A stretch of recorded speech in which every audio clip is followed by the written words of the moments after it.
Hello from St. Joseph College Seminary. Greetings to all of you at this time of Thanksgiving. And apropos of the season which everyone's traveling to see family, we have planes overhead, we've got trains going by and cars, etc. Everyone is sort of on the move, as it were, attempting to be with those that they love, rightly so.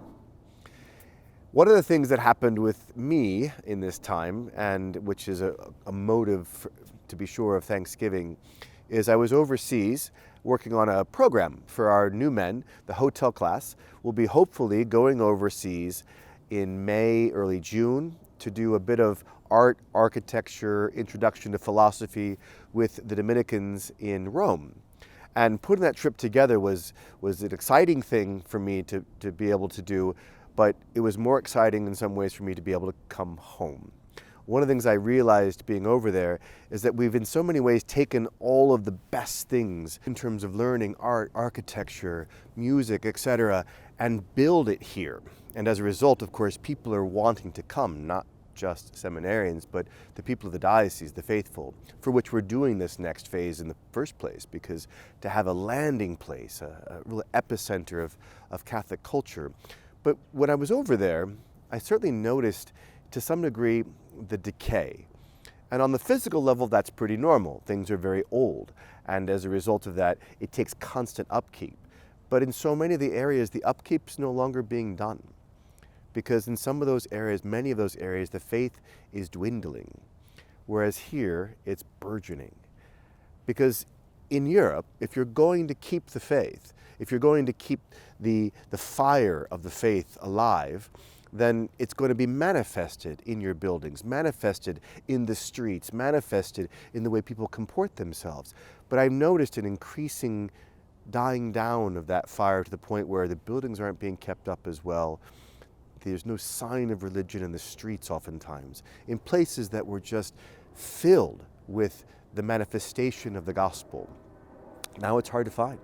And obviously there's a part of us that gets sad when we see. I've been going to Europe since I was a little boy, and to see the absence of that faith and the dwindling of the fire of the faith and the manifestation of that in the lack of upkeep in some of the structures, the buildings, institutions, it makes you sad.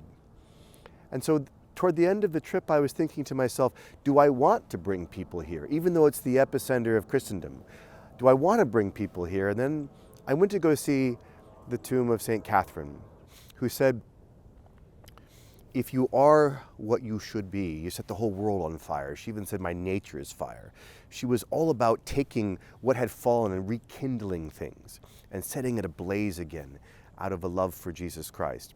And so I went to go see her, wondering if I should bring the men over there, because in some ways I've brought their here with all that we have been able to accomplish together.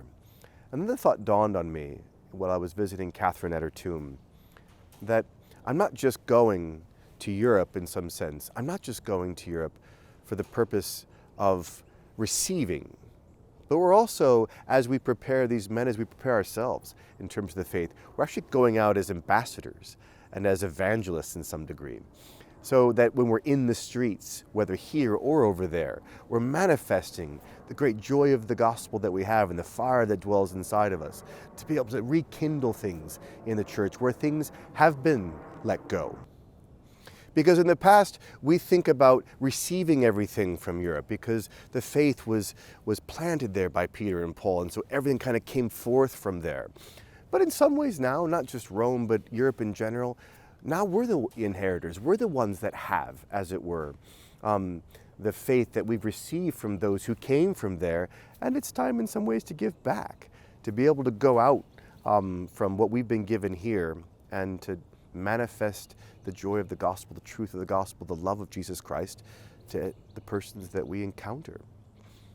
That being said, it was great to come home because this is our home. This is where we learn. This is where we get inspired. This is where we have ample time for prayer and to catch that fire to be able to go back out. So I was incredibly grateful to come home, and as a result, obviously, incredibly grateful to all of you who ultimately make this possible for us to do, and to do it together. So one opportunity to be here with us that's coming up is on December 16th. We're going to have an open house. And part of the open house is to manifest to any of you who would like to come part of the old world that we're bringing here. As you're probably aware, we've been working on a piece of art for 5 years.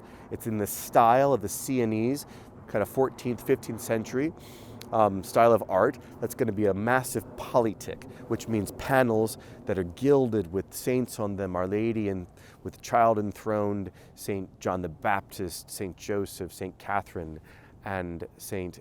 Mary Magdalene. All going to be enthroned here in our temporary chapel, but will find its ultimate home in the future chapel. But if you want to see it and the house decked out for Christmas, we would love to have you. So please join us for the open house if you can on December 16th from 2 to 5.